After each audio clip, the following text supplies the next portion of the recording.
Saudara-saudari terkasih, apakah saudara sudah memulai hari ini dengan penuh sukacita dan punya niat untuk berbuat baik meskipun kecil? Semoga Tuhan memberkati niat baik saudara. Jangan lupa, hidup sepenuh hati, karena hidup kita hanya sekali, harus jadi inspirasi.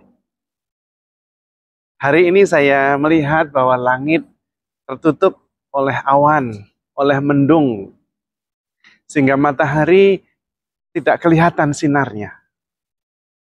Tetapi tidak berarti bahwa mataharinya hilang. Tidak berarti bahwa sinar mataharinya tidak bersinar, tidak. Maka kita tidak perlu mencari mataharinya ada di mana. Kita cukup menunggu awan-awan ini berlalu atau turun menjadi hujan, dan kemudian matahari akan kelihatan. Itu seperti hidup kita. Kita tidak perlu mencari Tuhan, karena Tuhan selalu ada. Kita cukup menyadari bahwa Tuhan selalu bersama kita. Maka penting bahwa kita sadar, itu saja. Atau menghilangkan apa yang membuat kita tidak sadar. Yang seringkali membuat kita tidak sadar bahwa Tuhan selalu bersama kita, itu pikiran kita. Kita berpikir Tuhan jauh. Kita berpikir kalau kita mengalami kesulitan dan mengalami jalan buntu, berarti Tuhan tidak ada. Nah, yang penting adalah mengubah pikiran itu.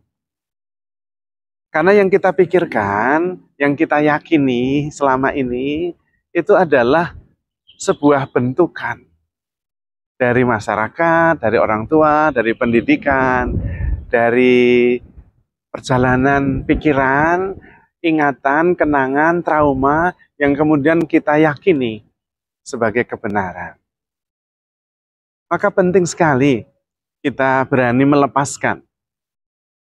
melepaskan cara kita dibentuk dan kemudian lebih terbuka. Yaitu mengalami setiap peristiwa sebagai sesuatu yang baru. Hidup sepenuhnya dari saat ke saat. Tidak hidup berdasarkan memori masa lalu atau proyeksi masa depan. Tetapi bertanya diri tentang hati. Bagaimana hatimu saat ini? Nah, itu kemudian mengembalikan kita dari yang semula pusatnya di kepala, lalu turun ke hati. Dan pada waktu itu kemudian kita sadar. Setiap peristiwa itu selalu ada Tuhan yang hadir. Mau positif, mau negatif. Positif, negatif itu adalah cara kita berpikir, menilai. Tetapi banyak hal tidak harus dinilai. Cukup kemudian dihayati, dialami. Menghilangkan semua penilaian. Karena penilaian-penilaian itu berdasarkan memori masa lalu dan proyeksi masa depan yang seringkali tidak berkaitan dengan apa yang sedang kita alami. Maka kalau kita bisa bersatu dengan setiap peristiwa yang kita hadapi, pada waktu itu kita sadar bahwa dalam setiap peristiwa itu selalu ada jejak-jejak Tuhan yang hadir. Karena memang Tuhan turut bekerja dalam segala hal untuk mendatangkan kebaikan bagi orang yang mengasihinya. Nah, kalau kita bisa menjadi seperti itu, sebetulnya kita akan selalu bersama Tuhan. Dan itu yang perlu kita bentuk. Itu yang perlu kita yakini. Bahwa kita bersama dengan Tuhan setiap saat. Itulah artinya Immanuel, Allah beserta kita. Bukan bahwa Allahnya kadang-kadang tidak hadir atau pergi, tidak, bukan. Allah selalu hadir, hanya kita yang tidak selalu sadar. Maka penting kita hidup dalam kesadaran. Bukan hidup dalam pikiran. Karena memang ketika kita berpikir, sebetulnya kita sedang tidak sadar. Maka perlu menggunakan pikiran supaya menjadi sadar. Bukan hidup secara otomatis tidak sadar, dan kemudian selalu dibawa oleh pikiran pergi dari saat ini. Dan itu yang membuat kita kemudian tidak menyadari, karena Tuhan, bagi Tuhan selalu saat ini. Karena bagi Tuhan tidak ada besok, tidak ada kemarin. Hanya ada saat ini. Karena Tuhan tidak berkembang lagi.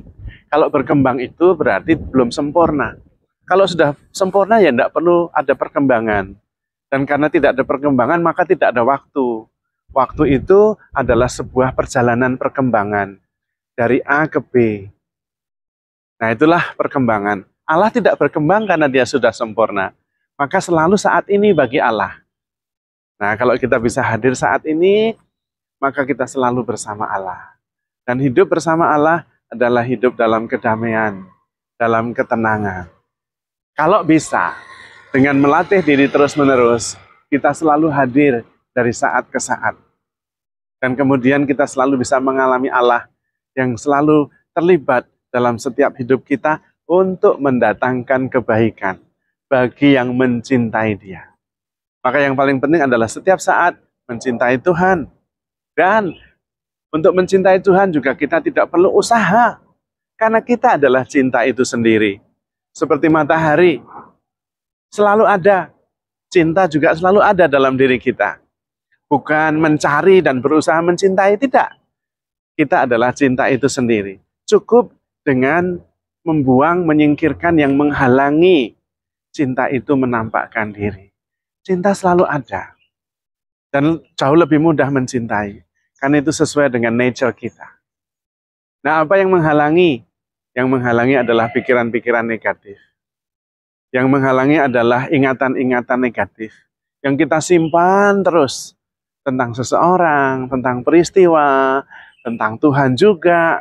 Maka kita perlu membongkar apa yang menghalangi kita menjadi cinta sepenuhnya. Seperti menyingkirkan awan-awan. Biarkan awan-awan itu pergi tertiup angin.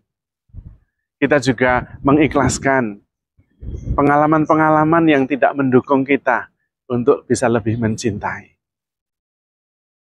Membiarkan memori-memori yang negatif sehingga tidak menghalangi diri kita yang adalah kasih itu.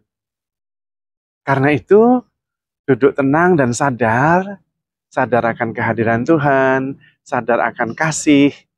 Kita kemudian bisa menghayati setiap peristiwa sebagai ungkapan kasih. Kita dengan sesama tidak terpisahkan karena kita selalu bersama dengan Tuhan setiap saat. Karena Tuhan selalu hadir di dalam setiap saat, di dalam keseluruhan hidup kita. Maka bersama dengan Tuhan itu sangat mudah, karena Tuhan selalu ada. Mencintai juga sangat mudah, karena kita adalah cinta itu sendiri. Maka yang paling penting bukan berusaha mencintai, karena kita adalah cinta itu sendiri. Tetapi menyingkirkan halangan-halangan yang bukan cinta. Sehingga cinta itu seperti langit yang kemudian kelihatan. Seperti matahari yang kemudian kelihatan sinarnya. Karena awan mendung yang menutupi telah tertiup angin dan diikhlaskan pergi. Maka saudara-saudari terkasih, handle yourself with care because you are love. Tuhan memberkati.